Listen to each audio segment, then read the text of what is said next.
Boston. January 1919. A cold but calm winter morning enveloped the city.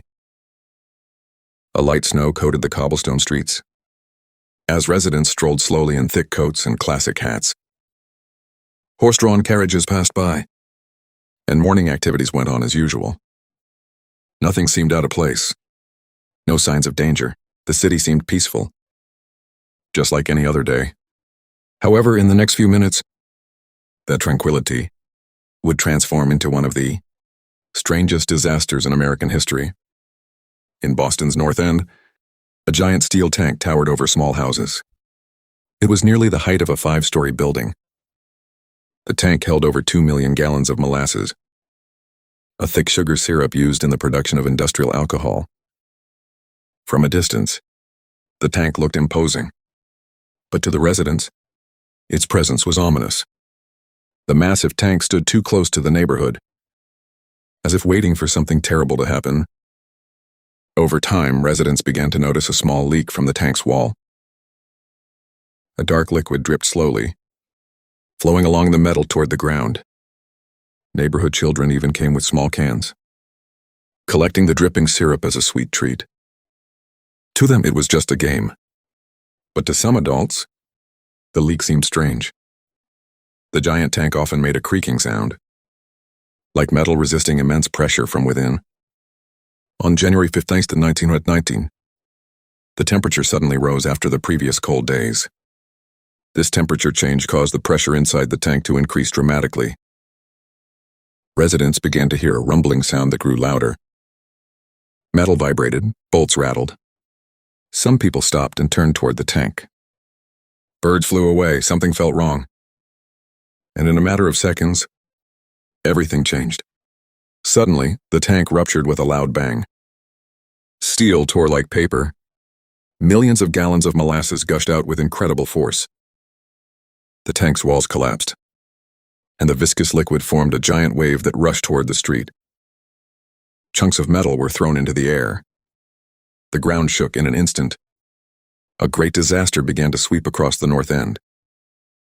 A wave of molasses several meters high hurtled down the street at high speed. The thick liquid smashed into buildings, Tore down walls and dragged everything in its path. Horse-drawn carriages toppled.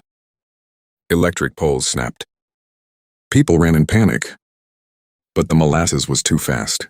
What initially seemed like sweet syrup turned into a deadly trap. People were trapped up to their waists, even their chests. They tried to move, but each step became increasingly difficult.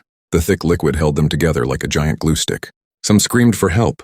Others tried to pull themselves free, but only sank deeper. The situation became dire. Scene 8, Chaos City. Within minutes, the entire area was reduced to chaos. Houses were damaged.